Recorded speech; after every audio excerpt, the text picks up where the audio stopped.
My name is Paul McLean, and I'm with Anchor Point IT Solutions. And on behalf of Rich Schutte and Susan Rodriguez, welcome to the Business Leader Consortium. I'm really excited to have Cheyne here this morning from QwikResponse.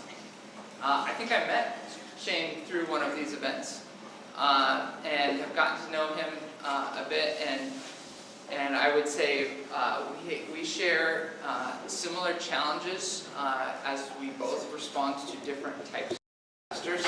Ours tend to be technology related, and Cheyne's tend to be, well, you're going to hear a lot more about that. One of the things that I've appreciated about Cheyne as I've gotten to know him is one, the integrity that he has when he's dealing with really sensitive things like people's homes, and wanting to do that well. And you're going to hear him talk more about trust and how that's a central part of his business. I've also learned a lot by talking to him about how he scaled his business. So hopefully he'll maybe share a little bit about that. But in our conversation leading up to this, we realized that Cheyne could probably talk about 4 or 5 different things that would all be interesting, but none more maybe prevalent than what we're talking about this morning. So Cheyne, thanks for being here, and it's all you. All right, thank you. How are you guys doing this morning? Good. All right. I like that. I didn't even have to ask twice. I'm going to grab my notes real quick first.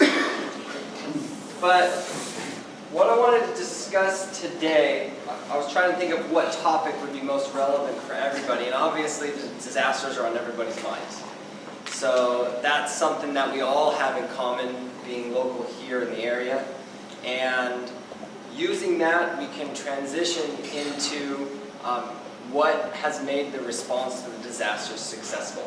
And you'll see it both in our experiences, but also you'll see it as what's in common with all the emergency service personnel as well.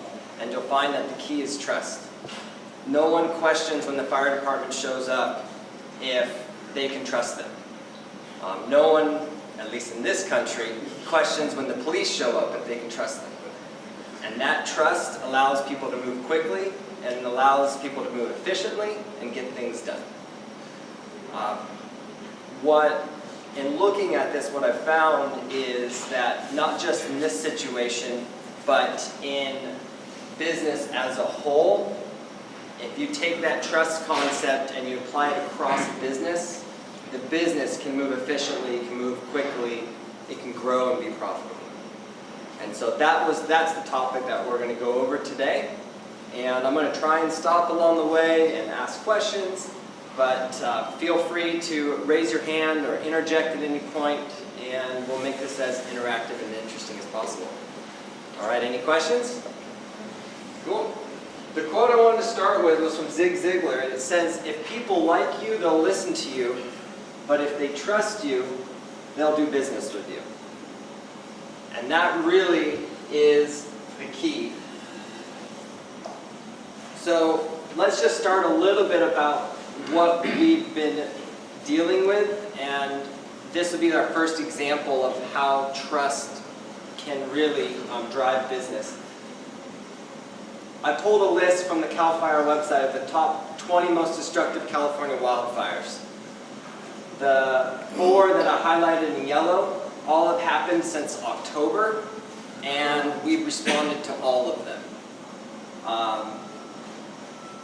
From a volume perspective, what this has done for QwikResponse is in these last, it was late October, but so in the last 4 to 5 months, we've done almost 2 years worth of volume.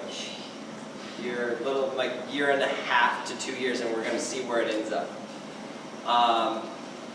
That, from a paperwork resources perspective, is pretty astronomical, and the only way we've gotten through it is by applying the principles that we're going to be discussing. So, I don't know if this video is going to play, but these are all similar to photos you've seen, but it was shocking to see it in person. Of blocks and blocks of homes in flat areas, not up against mountains, just gone up in Santa Rosa. We weren't cleaning up after this. We were cleaning up from the tens of thousands of homes that were surrounding the 6,000 that burned, that had smoke damage. But it was just a little touch of reality to see that. Moving back here, I don't know, it's amazing how quick our memories fade of how much ash and soot is on the ground, because it looks like snow here, which is hard to see. It's because it's fuzzy. But that snow of ash and soot, when you talk about commercial buildings, you need to clean and power wash everything on the outside, clean all of the windows, clean all the HVAC systems, replace all the insulation. And then you go inside, and in the school libraries, you're cleaning every book. You're cleaning every cabinet, every piece of artwork that the kids have made. Very extensive. And then you go from smoke cleaning to mud cleanup. Again, this is hard to tell. Right here, there's a pool that you can't tell exists. And mud up and through to about waist level throughout the entire house and the entire property. This is a gigantic tree that goes from here to here, that's wedged up against the house. This was actually the house that you see people being airlifted out on the news. Two other homes that we're dealing with where mud just flowed through the entire house, and then it got so heavy on the interior with the mud and the water that it actually collapsed the framing, and now they're trying to figure out if the house is even salvageable. This house, the mud line was almost to the top of the doors on the interior, and it filled the entire house, and we have a pile of rocks that we've collected from the landscaping that could almost fill this room, 6 feet tall. So it's shocking the power and the devastation that's come through, and we've seen it on the news. But what does it take to respond?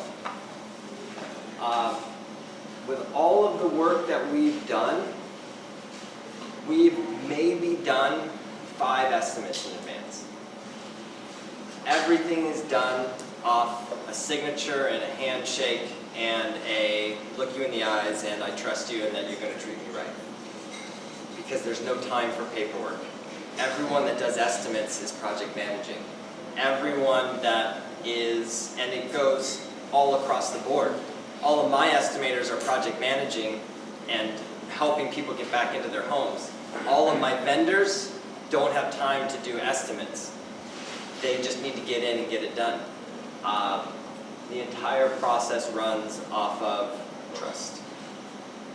So what can we learn from that is really the question. Now, what I'm going to do is I'm going to transition now from the trust that it takes from here to dealing with just this one situation to how trust can build a business as a whole. Because while we see it highlighted in the disasters that we're seeing today, it's really something that for our business has been truly dramatic in the results that it has produced. And I'm going to throw out a couple of statistics and figures, and I'm doing it just so that you understand. I'm coming from a position of where I've found this successful. It doesn't necessarily mean it's going to be successful for everybody. Some businesses run off of an amazing sales machine. Some businesses run off being the low-cost leaders. Some are run off of being the luxury brand. Like, everyone has a different niche.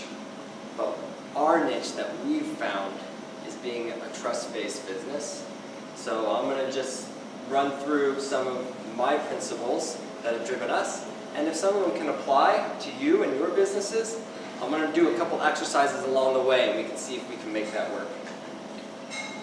So for ourselves, I really came back and joined the family business 10 years ago, 9 years ago. Since that point, we've transitioned from a business with 5 people and 3 trucks to 50 people and 35 vehicles. Sales have grown 26% every year for the last 9 years. And profits have grown at even a higher rate than that.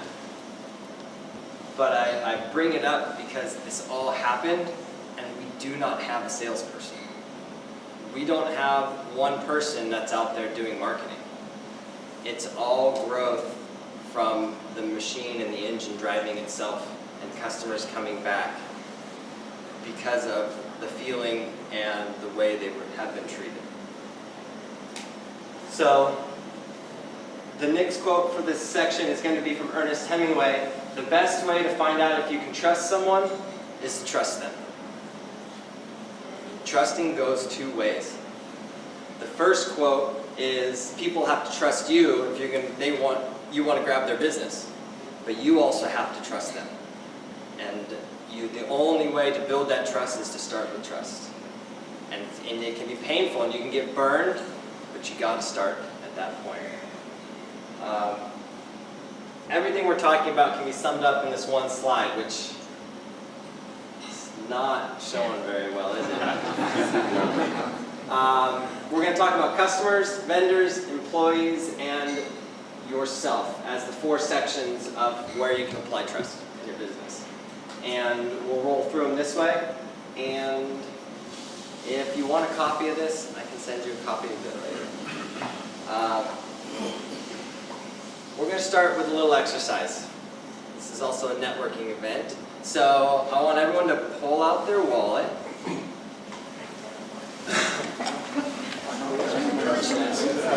You don't even have a wallet, Paul. Come on. All right, if you don't have a wallet, you don't have a wallet. But pull out your wallet. And I want you to take the cash that you have in your wallet. Don't count it. And I want you to hand it to the person to your right. No exchanging cash. It's all got to go to somebody new. I'll do this. There you go. Oh, your card. That's worth one.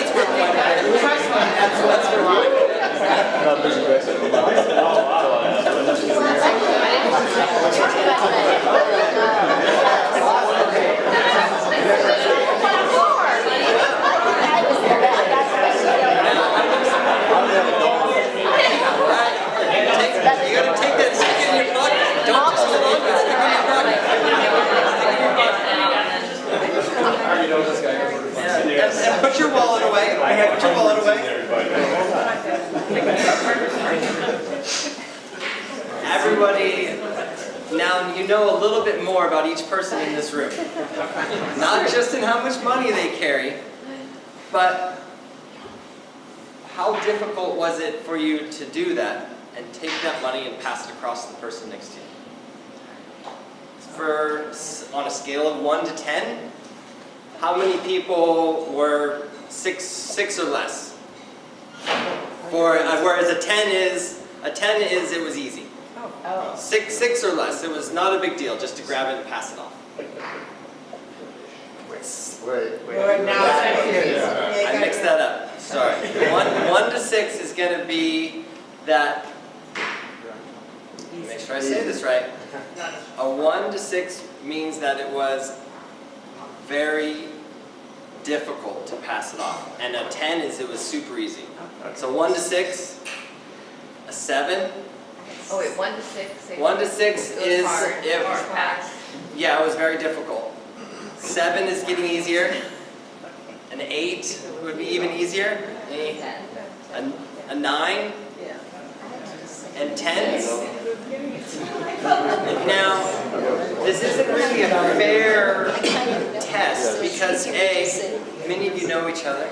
B, many of you feel like some point in this presentation I'm going to say to hand the money back. And and this is a small, intimate group. But what if you were to do it with a random stranger down the street? Or what if you were to do that with a customer that you just met, that you haven't signed a deal with? How difficult is it for you to pull out cash, money, and trust somebody with it that you don't know? That is what is needed in order to start the customer relationship. It has to start with trust. You're trusting them, and then they can trust you. It starts with an investment in them, and then they can invest back in you. Giving first and receiving second. So before I forget, you should probably hand the money back.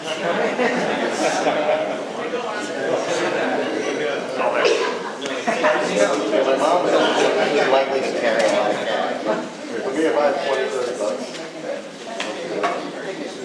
I got it covered. I never know my bucks up with my kids So, Chet Holmes is probably known as one of the top sales guys in history. Partly because of his success, and partly because of the books that he's written from that success. But he has a saying that says, never say thank you for your time. They should be thanking you for your time. Anyone know why? This quote at first doesn't make sense, but anyone know why Chet would say that? Because he's spending a lot of time. Because he's spending a lot of time with them, correct. And when He values his time. he values his time and He provided value. he provided value, 100%. Chet was saying, the customer should be thanking you because in the time you spent with them, you invested so much time into them and into their experience and into educating them and providing them with benefit that they're thanking you versus the other way around. It's interesting, very interesting concept. So when it comes to customers and developing trust, one of Chet's big things was education-based sales, where your job is to go meet with the customer and to teach them what they need to know to make an informed buying decision. You're going to be there instructing them on what they need to know, whether they're buying from you or from anybody. So, for example, in our situation, when we go into someone's home that just had a disaster, let's say it was the ash and the soot cleanup. The first 30 minutes, all we're doing is walking around and we're testing and we're figuring out how bad the damage is, what needs to be done, and all we're doing is educating them on this is the damage, this is the cleanup that you need, this is the process, this is how it should be done, this is what your insurance company will cover, this is what your insurance company will not cover. We don't get involved in your alternate living expenses, but here's some hotels and recommendations of where you can go. You're in a 3-bedroom house, you can go rent a VRBO with 3 places. I'd go look on HomeAway here. We're educating them on make sure you save your receipts so that you can get reimbursed for all of your expenses. And we're educating them, and all we're doing is just educating. Because the goal is, by the time we're done, they're viewing us as the expert, and they're viewing us as we're willing to invest time into them, and we're willing to put out first and then receive second. Because at the end of the day, what we're going to be asking for them is to sign a work authorization, and we actually have 2 different work authorizations. Our standard work authorization essentially reads like a blank check. It says the contractor can determine what the necessary scope of work is, and the customer is responsible for the charges, and it's too early and we can't put together an estimate. Because typically you're walking into a flooded house, a burned house, something where you need to respond right now. You don't have time for anything, but they are responsible for it You can't pull out a work authorization like that without two things. One, they have to trust you to be willing to sign that. And two, you better be worthy of that trust, because if you don't, you're not going to stay in business very long. So building that trust is critical up front, and it starts by them viewing you as an expert and you investing in them. Now there's a third piece that we found to be super helpful on the initial upfront with building trust with the customer, and this is something we learned with the wildfires specifically. So this work authorization we made for the wildfires, and we added a sentence here, which I'll read it from here because I can't see it there. It says, by signing below, I agree that the contractor assumes the liability of confirmation of coverages with the insurance company, and the owner will not be responsible for additional charges over and above their deductible. It basically says that myself as the contractor am taking all of the risk. You pay your deductible, I'll perform all the work, and I'll work with the insurance carrier, and if they don't pay me, you won't pay me. I can do that because of the relationship and the experience that I have with the insurance company. I know that I'm going to get paid, and I'm willing to accept the risk because the chances of something falling apart are slim. And I might lose on 5%, but I'm going to sign an extra 50%. So what risks can you absorb on the front end so that your customer doesn't have to and you show good faith? Some other examples are, if you ever go to a Tony Robbins event, you can attend the first 50% of the event and walk out and get all of your money back 50% of the way through. If it's a 3-day seminar, you can go a day and a half and walk out and get all of your money back. You have money back guarantees with lots of transactions. You have a 30-day free trials. These are all examples of how businesses are taking the risk off of the customer, because the number one thing that stops people from buying is fear. Fear that they can't trust that person, and fear that at the end of the day, they're going to regret having made that signature and signing the dotted line. If you can take that fear away, you can increase your close ratio. Does that make sense? So I'm going to pause for just a second, and I'll let you just talk to your neighbor for, we're going to just do 3 minutes, about what is a way in your business that you can take away the fear by absorbing some of the risk. So feel free to go ahead and throw out some ideas.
We're going to transition from customers to vendors. One of my favorite quotes is actually from "Loose is fast, and on the edge you're out of control. Days of Thunder," from Harry. You remember Harry, the coach? So what he was talking about was, the looser your rear tires are, the less downdraft you have on your car, the faster your car is. but the more out of control it is. The reason why I bring this up when it comes to vendors is loose with vendors is fast, and you're balancing it with out of control. So going back to our experience where we had to power wash homes, replace insulation, we had to bring in carpet cleaning vendors and all these vendors to supplement a lot of things that we typically do in-house.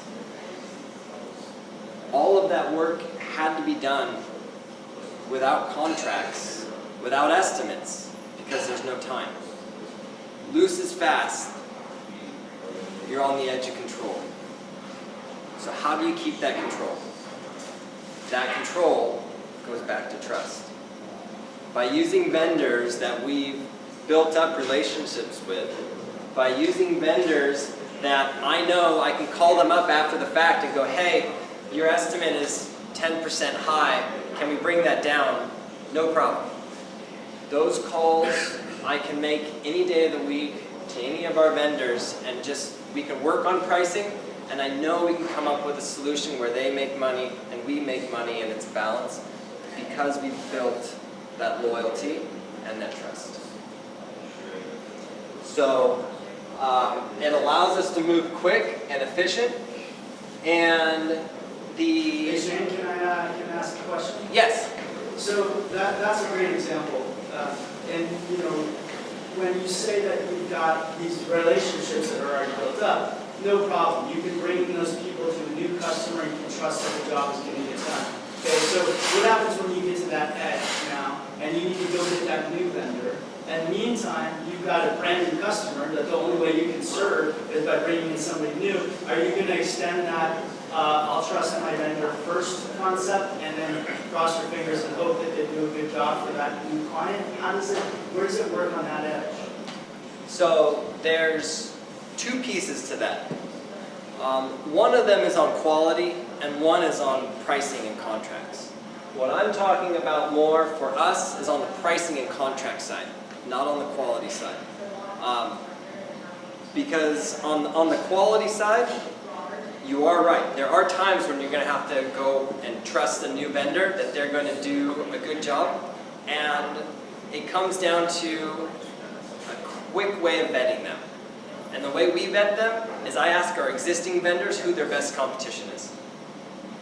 I don't go try and pull an insulation company out of the yellow pages.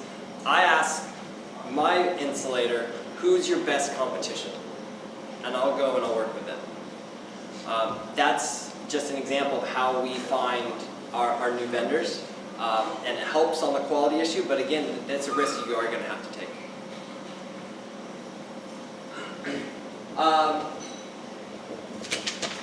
So on vendors, the other point I wanted to take is there is a net gain from loyalty.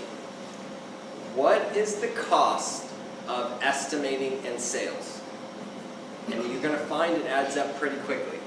When you see how much time it costs you to send a salesperson out there to create an estimate and to gain that lead, you could easily be $200 to $500. And then let's say you only close 50%, so it's going to double. So now you got $400 to $1,000 for each project. But if you're sending out a vendor where it's just go and get it done, and you cut out all of that expense, there is that money to be saved and negotiated on the back end if there's a problem. Because they didn't invest the time to sell it. They didn't invest the time to estimate it up front and not know if they're going to get it. So not only is there a speed aspect, but there's a net gain because you aren't spending as much to get the job done. And that can be shared between the vendor and the business. But it also is something that has to be very open. You have to be comfortable to go to your vendors and say, hey, this one's a little high, this one's a little, what do you have on this one? Hey, this one had an issue and I'm going to adjust it. And if you have that level of loyalty and trust and openness with your vendors, there is that net savings which can be gained by everybody. So Joyce Maynard said, "A person who deserves my loyalty receives it." Loyalty is also something that is earned over time. And be careful because it's valuable, and you want to make sure that you are giving people the loyalty that they deserve. And from our perspective, part of that means paying quickly.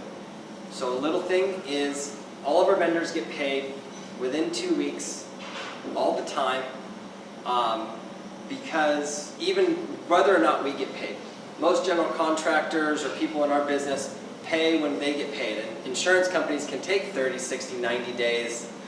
They shouldn't, but sometimes it takes 6 months to get paid. Our vendors get paid every time, so that when we say jump, they say where.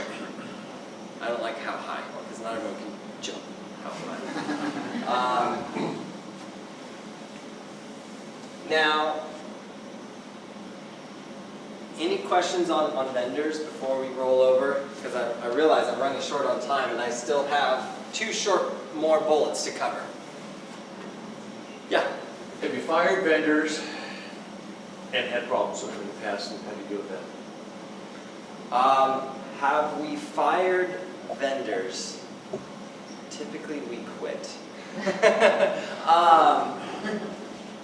Yes, we have fired vendors, but we're going to touch on this when you get to employees too. The main thing is to always give the vendors and your employees what I call the benefit of the doubt. It's very easy to jump to conclusions. I can't tell you how many times, I had one with a fire. This is a perfect example. Customer called and said, "I don't know what your cleaning crew did, but they stole all my towels and the parts of my toothbrush are missing." And I just went, "You've got to be kidding me. Like, who was that?" And I was upset. Well,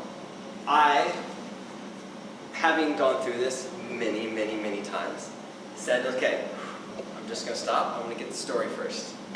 They were removing insulation. The containment fell and it dusted out their bathroom. So they were cleaning the bathroom, doing the best they can. They grabbed the towels, they grabbed the toothbrush head from the Sonic Care, and they went to the store that night and they'd replaced it, and they washed all the towels, and they were bringing it back the next morning not knowing anybody was currently living in the house. It got passed up to the manager. The manager didn't know that someone was living in the house and it hadn't gotten back. So they did the right thing.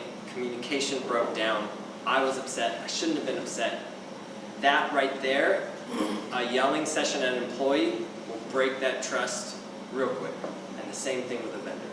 So yes, we do fire vendors, but we are very, very careful, especially if they've earned that loyalty in the past. Okay.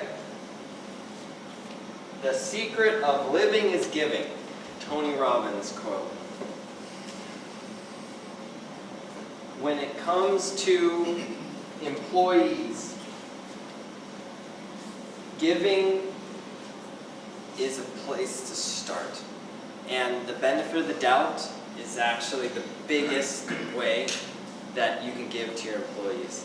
Most employees, if they're any good and they're sticking around for a while, they are willing for you to give and invest in them. Give them the benefit of the doubt, give them the pay that they deserve, and a little thing, be open and free with employee advances. There's not one employee advance request that I haven't said yes to. Because what you get back, sometimes I don't get paid back, sometimes employees don't last, but what you get back from that little bit is huge. That's just a little tip when it comes to employees that we've found makes a big difference. But the secret of living is giving, and it feels great because your employees are like your family. And you would give to your family, so give to your employees. Okay, last one. This is one quote I got a kick out of that relates to giving them the benefit of the doubt. I have it in the wrong order. Wise men, when in doubt, whether to speak or to keep quiet, give themselves the benefit of the doubt and remain silent. Make sure you're always listening before you're speaking when it comes to your vendors and to your employees.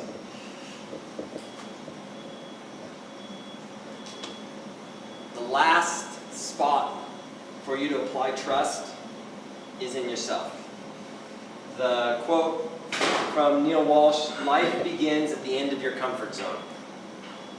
When we went up to Sonoma to respond to the Sonoma, Napa, Santa Rosa fires, my general manager said to me, I want you to take everything that you are comfortable you can, and 50% more.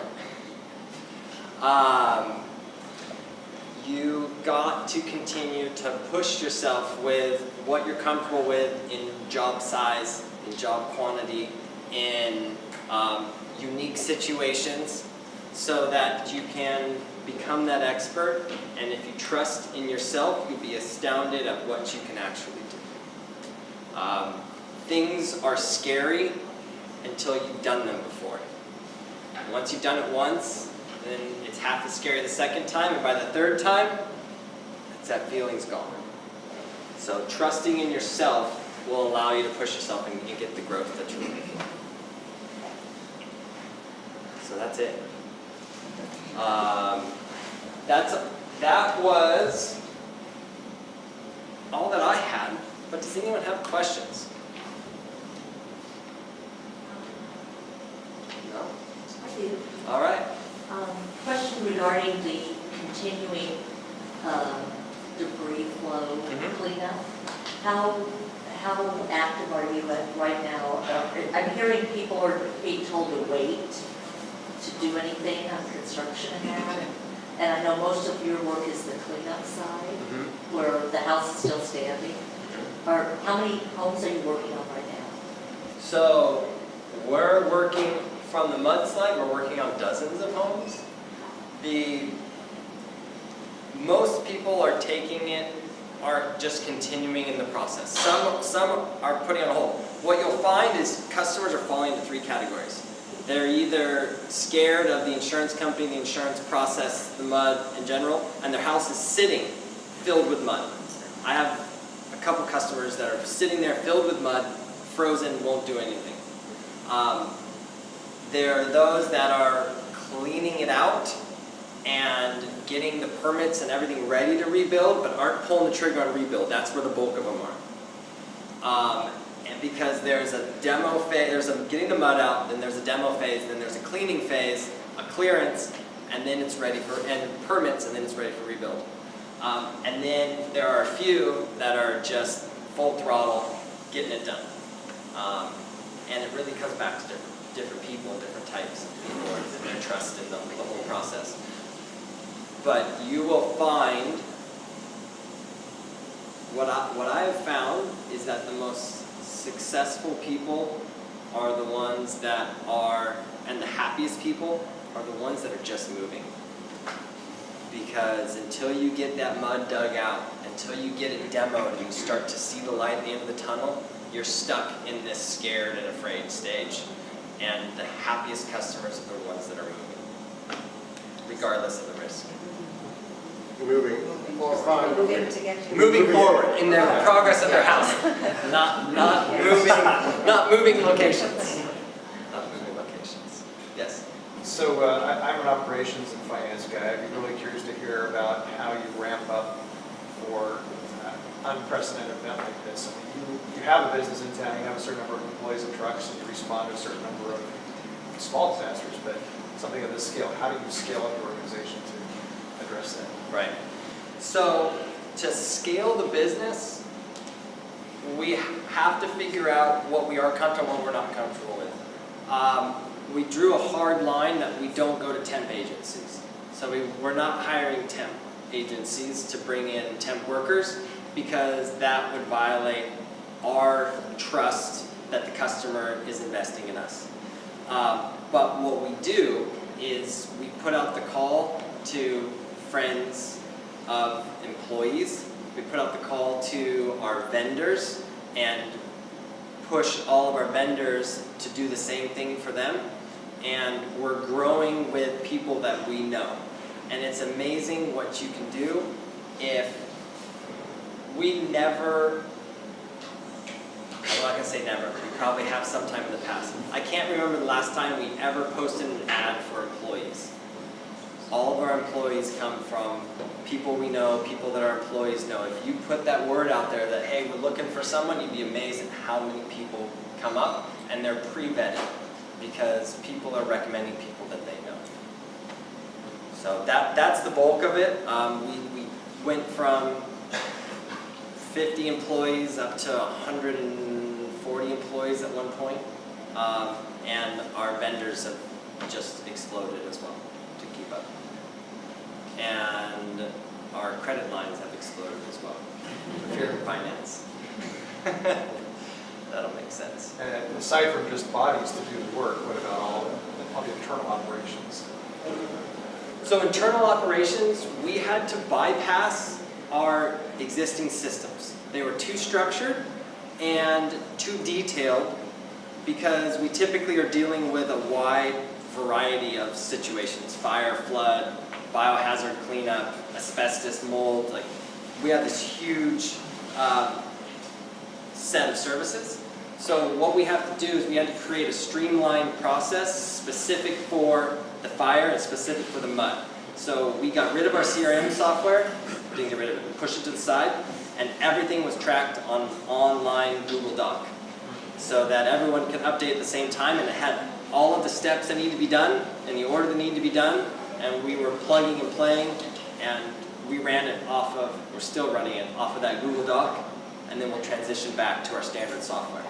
So we had to find a way to streamline it, and that's what we found.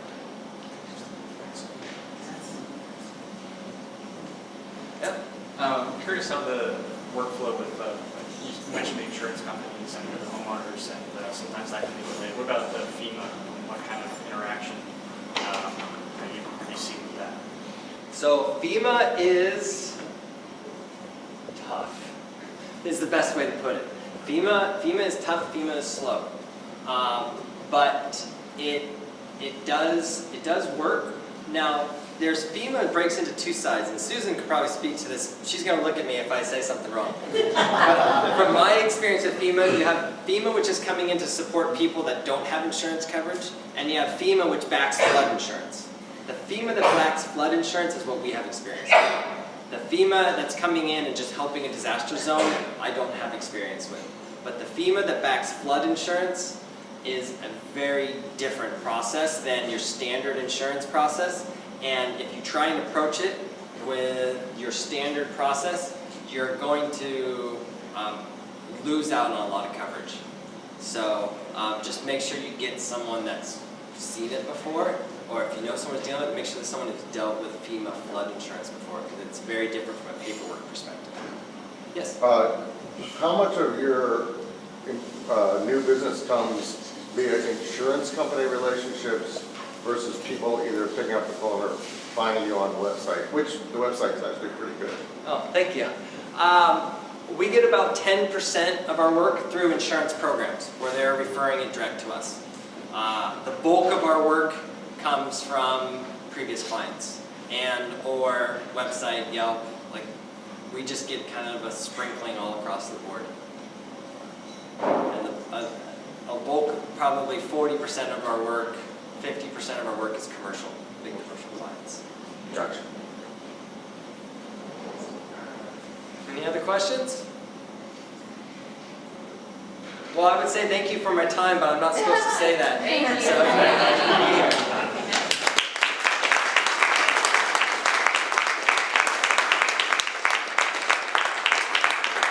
I want to give a testimonial to Cheyne and to QwikResponse if I can real quick. I met Cheyne because our office was flooded.